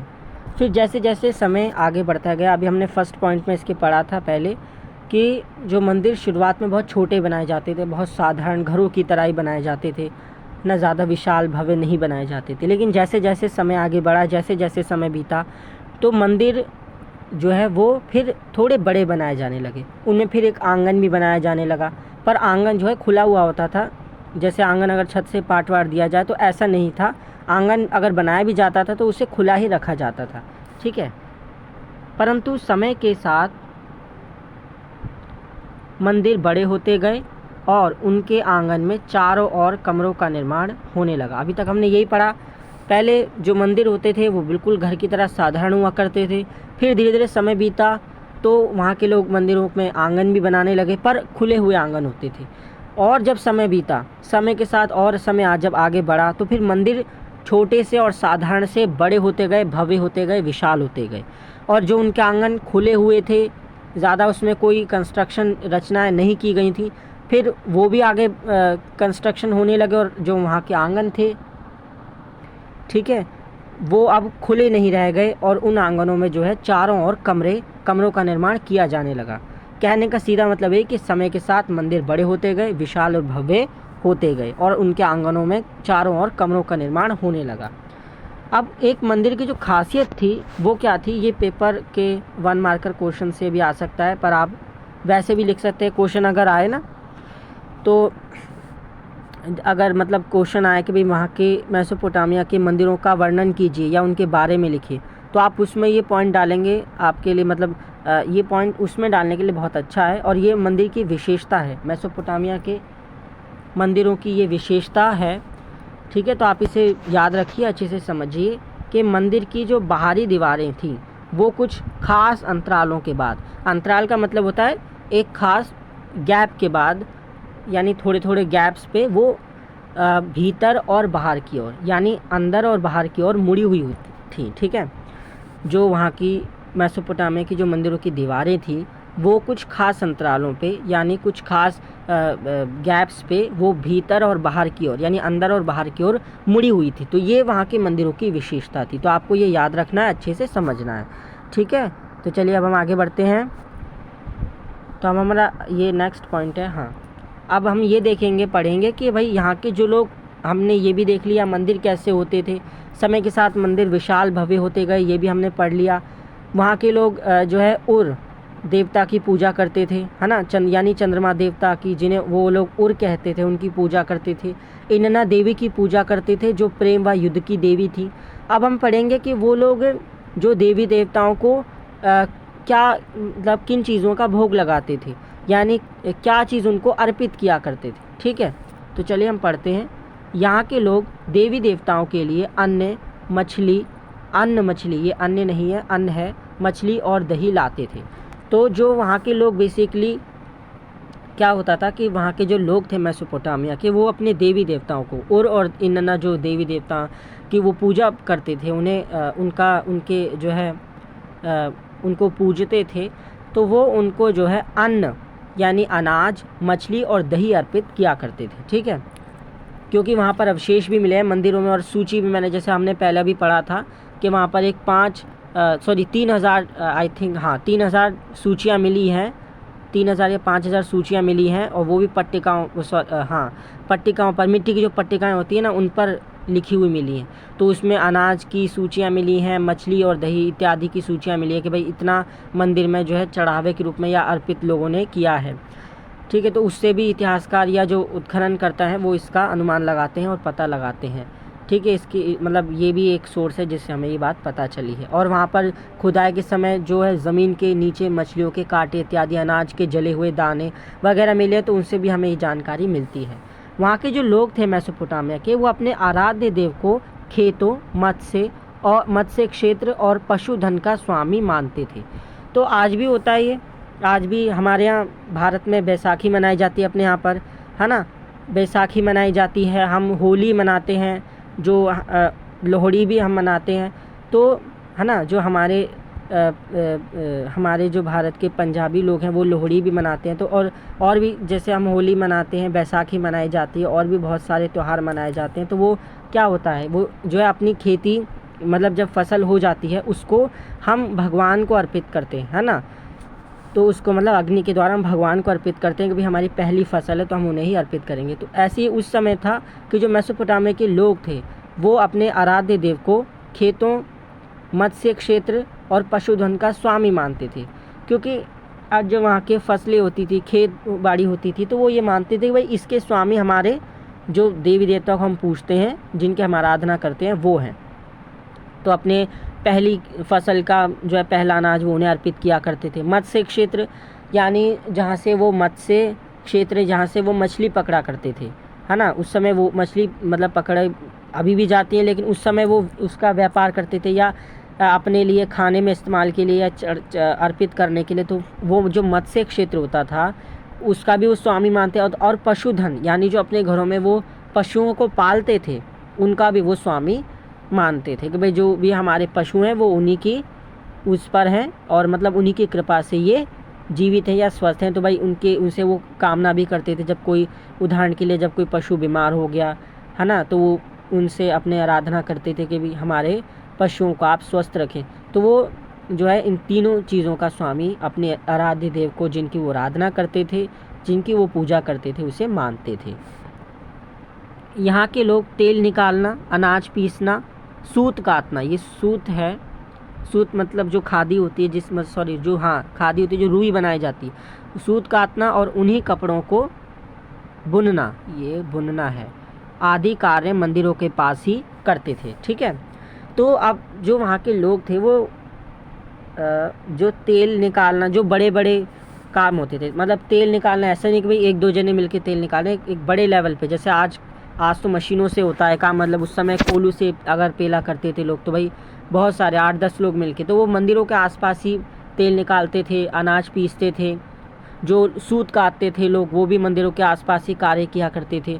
फिर उनसे जो कपड़े बुना करते थे वो भी मंदिरों के आसपास ही कार्य होता था। शायद इससे हम ये अनुमान लगा सकते हैं कि वो लोग ऐसा मानते होंगे कि भाई हम ये सारे कार्य मंदिर के आसपास करेंगे तो जो है भगवान की, जो हमारे जिनकी हम आराधना करते हैं, उनकी कृपा हम पे और बनी रहेगी, और ये सब काम जो है बिना किसी बाधा के सफल हो जाएंगे या बिना किसी बाधा के पूरे हो जाएंगे। शायद उन लोगों का ये मानना होगा, इसलिए वो जो है ये सभी कार्य मंदिरों के आसपास ही किया करते थे। तो आई होप आपको ये टॉपिक भी समझ में आ गया होगा, ज़्यादा मुश्किल नहीं है। मंदिरों की वैसे विशेषता आती तो है, वैसे पेपर में ये नहीं कहूँगा कि नहीं आती है, क्वेश्चन आते हैं 2 नंबर में, 3 नंबर में, 5 नंबर में, 6 नंबर में, 8 नंबर में आ सकता है। ठीक है।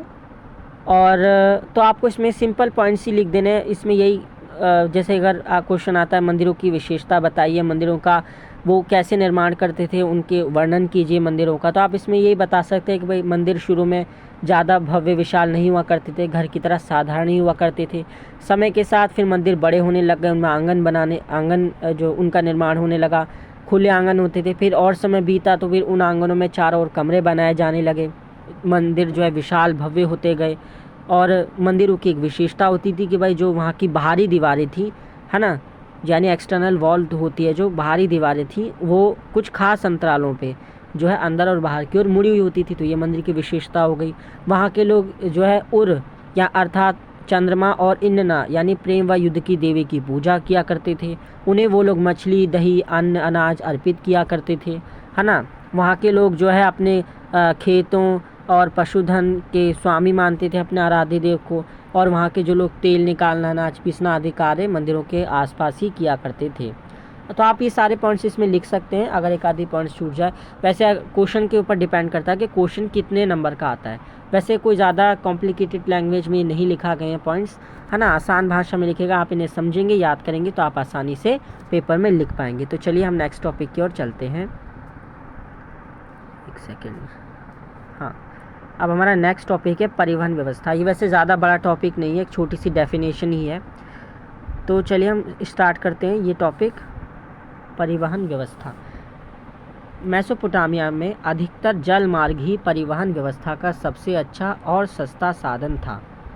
तो मैंने आपको स्टार्टिंग में ही बता दिया था कि भाई मेसोपोटामिया में, या वैसे भी आप अनुमान लगा सकते हैं कि भाई बहुत पहले, अब आज से 2-2.5 हज़ार साल वर्ष पहले की बात है ये, तो उस समय जल मार्ग से सस्ता और अच्छा साधन और क्या हो सकता है ना। तो मेसोपोटामिया में भी इसी प्रकार अधिकतर जल मार्ग ही इस्तेमाल किया जाता था परिवहन का, जो कि सबसे अच्छा और सस्ता साधन था।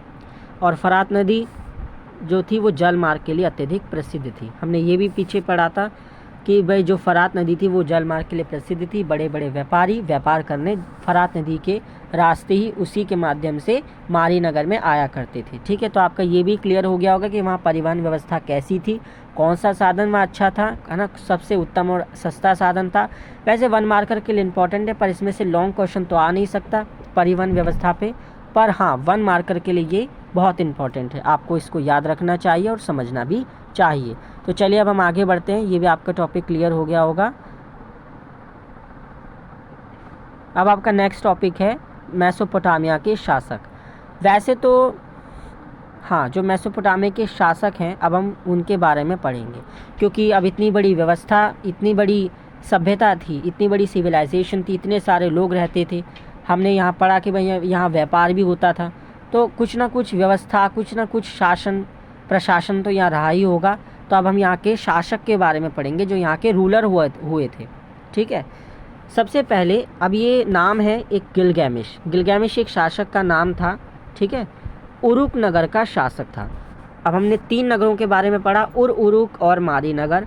तो जो गिलगैमिश था वो उरुक नगर का शासक था, यानी उरुक नगर का वो राजा था। वे बहुत महान योद्धा था। उसने अपने साम्राज्य को बढ़ाते हुए दूर दूर तक के प्रदेशों को अपने अधीन कर लिया था। ठीक है, तो जो गिलगैमिश था वो उरुक नगर का राजा था और वो बहुत महान योद्धा था। क्यों था अपने महान योद्धा? क्योंकि उसने अपने साम्राज्य को, अपने राज्य को बढ़ाने के लिए, उसका विस्तार करने के लिए, उसका एक्सटेंशन करने के लिए दूर दूर तक के जो प्रदेश थे उनको अपने अधीन कर लिया था, अर्थात उनमें युद्ध करके उनको जीत लिया था और अपने साम्राज्य में जो है मिला लिया था। चलिए आगे बढ़ते हैं। अब है असीरियाई शासन। ये शासक है असीरियाई शासक असुरबनीपाल। ये भी एक नाम है, आपको याद रखना है, असुरबनीपाल। पहला शासक गिलगैमिश जो उरुक नगर का शासक था।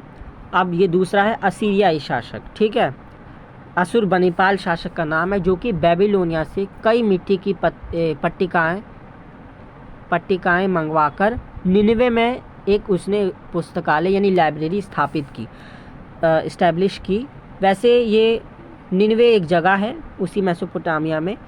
तो जो क्या था कि भाई जो असीरिया का राजा था, असीरिया जो शासक था, राजा था असुरबनीपाल, उसने क्या किया कि बेबीलोनिया से उसने बहुत सारी मिट्टी की पट्टिकाएं मंगवाईं और निन्वे एक जगह है वहाँ पर एक लाइब्रेरी इस्टेब्लिश की, यानी पुस्तकालय, वहाँ पर उनको इकट्ठा करके मिट्टी की पट्टिकाओं को वहाँ पर एक पुस्तकालय स्थापित किया और उसमें वो मिट्टी की पट्टिकाएं रखी गई।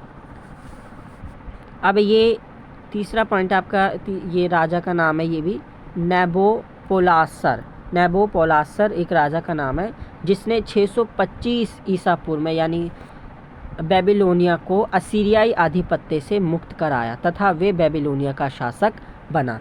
तो अब ये नाम एक और है कि भाई नेबोपोलासर ने 625 ईसा पूर्व में बेबीलोनिया जो वहाँ का क्षेत्र था उसको, जिस पे असीरियाई राजा का शासन था, उसको असीरियाई राजा को हराया और नेबोपोलासर ने असीरियाई राजा को हराया और बेबीलोनिया पर अपना आधिपत्य यानी अपना कब्जा किया और बेबीलोनिया का वो राजा बन गया।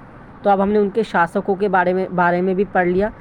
शासकों के बारे में हाँ क्वेश्चन ज़रूर आ जाता है, ये नहीं कहूँगा कि क्वेश्चन कभी कभार आता है, इनके बारे में अक्सर क्वेश्चन में पूछ लिया जाता है 2 नंबर के में, वैसे ज़्यादातर इनमें 5 नंबर 6 नंबर में पूछा जाता है, कभी कभार 8 नंबर में भी पूछ लिया जाता है, पर 8 नंबर में बहुत कम पूछा जाता है। तो आपको लेकिन याद होना चाहिए, 1 मार्कर के बेस पे भी आपको याद करना चाहिए और लॉन्ग क्वेश्चन के वे में भी, ठीक है। आपको समझना और याद दोनों करना चाहिए। अब हमारा अगला नेक्स्ट टॉपिक है यूरोप वासियों के लिए मेसोपोटामिया के उनका क्या महत्व था। ये एक छोटा सा आपके मतलब वैसे चैप्टर में छोटा सा आपका एक बॉक्स दिया हुआ है, उसमें ये बताया है कि भाई यूरोप वासियों के लिए जो मेसोपोटामिया का महत्व था वो क्यों था, है ना। क्योंकि बाइबल के प्रथम भाग ओल्ड टेस्टामेंट की बुक ऑफ जेनेसिस में इसका उल्लेख किया गया है। अब जो यूरोपवासी थे, है ना, यूरोपवासी मतलब यूरोप के जो महाद्वीप पर रहने वाले वासी जो यूरोपियंस हैं, वो अपना मेसोपोटामिया से क्यों जुड़ाव मानते हैं। क्योंकि जो बाइबल जो ग्रंथ है उसके प्रथम भाग यानी उसके जो है फर्स्ट पार्ट में जिसका नाम है ओल्ड टेस्टामेंट, यानी प्रथम भाग ओल्ड टेस्टामेंट की भी जो बुक ऑफ जेनेसिस है उसमें मेसोपोटामिया का उल्लेख आया है। अब कैसे मेसोपोटामिया का उल्लेख आया है, चलिए हम पढ़ते हैं। तो जो ये बुक ऑफ जेनेसिस है उसमें शिमार शब्द का उल्लेख है। अब शिमार क्या किसको कहा गया है, सुमेर को। कैसे उन लोगों ने कोरिलेट किया कि भाई शिमार है वो ईंटों से बना शहर है और उसकी भूमि है, ठीक है, ये शहर है, ईंटों से बना शहर है और उसकी भूमि है शिमार। अब सुमेर भी ईंटों से बना शहर था और उसकी मतलब भूमि उसको भी कहा जाता था। तो जो यूरोपवासी थे, जो यूरोप यात्री थे, जो या फिर यूरोपियंस थे या जो वहाँ के विद्वान थे, वो जो ये इससे अंदाज़ा लगाते हैं, इससे अनुमान लगाते हैं कि भाई मेसोपोटामिया हमारे पूर्वजों की भूमि है, ठीक है। ये लिखा है ना यहाँ पर कि इसीलिए कई यूरोपीय यात्री मेसोपोटामिया को अपने पूर्वजों की भूमि मानते हैं, ठीक है। कई यूरोपीय यात्री भी कह लीजिए आप या यूरोपियन जो भी वहाँ के लोग हैं, वो सभी यही कारण है कि मेसोपोटामिया को अपने पूर्वजों की भूमि मानते हैं। किसके द्वारा, बाइबल के जो प्रथम भाग ओल्ड टेस्टामेंट है उसकी भी जो बुक ऑफ जेनेसिस है उसमें शिमार शब्द का उल्लेख किया गया है, जिसका अर्थ है ईंटों से बना हुआ शहर, है ना, या ईंटों वाले शहर की ईंटों से बने हुए शहर की भूमि। अब जो ऐसा ही सुमेर भी था ईंटों से बने हुए शहर की भूमि, तो इसीलिए वो रिलेट करते हैं यूरोपियंस कि भाई ये हमारे मेसोपोटामिया जो है हमारे अपने पूर्वजों की भूमि, वो इसे मानते हैं। तो अब आपका चैप्टर यहाँ पर समाप्त हो गया, आपका चैप्टर यहाँ पर पूरा हो गया, ठीक है। तो इसमें कई सारे टॉपिक थे, वैसे ज़्यादा मुश्किल ये चैप्टर था नहीं, हाँ थोड़ा बड़ा कह सकते हैं, बड़े तो आप जैसे बड़ी क्लास है तो उस हिसाब से बड़ा चैप्टर भी है। आपको सब चीज़ें थोड़ी थोड़ी पढ़नी है, मतलब थोड़ी थोड़ी ही है पढ़नी, क्या है थोड़ी थोड़ी ये सब चीज़ें जो है वो पढ़ना है। और इसमें से क्वेश्चन भी आते हैं फर्स्ट चैप्टर में से, ज़्यादातर लेखन कला और शहरी जीवन पे प्रश्न आते हैं, पर मैंने जो मेन आपको बीच में मैं बताता गया हूँ, जिस में से क्वेश्चन आता है आप उनको भी इम्पोर्टेंस मार्कर कर लीजिए, है ना, क्वेश्चन ज़रूर आते हैं इनमें से। तो चलिए आपका चैप्टर जो है पूरा हो गया है। आपको वीडियो कैसे लगा आप ज़रूर बताइएगा कमेंट में। और हाँ फर्स्ट वीडियो है तो इसीलिए जो ये PDF है इसमें मिस टाइपिंग बहुत है, मतलब काफ़ी है, बहुत तो नहीं है लेकिन है कहीं कहीं पर मिस टाइपिंग, तो मैं उसको अगले वीडियो में ज़रूर सुधारूँगा। जो अगली वीडियो में आपको देखने को PDF मिलेगी उसमें आपको शब्द जो है सही देखने को मिलेंगे। मैं कोशिश पूरी करूँगा कि मिस टाइपिंग ना हो। और मेरे चैनल को सब्सक्राइब कीजिए, वीडियो को लाइक कीजिए और शेयर भी कीजिए। तो चलिए मिलते हैं नेक्स्ट वीडियो में, धन्यवाद।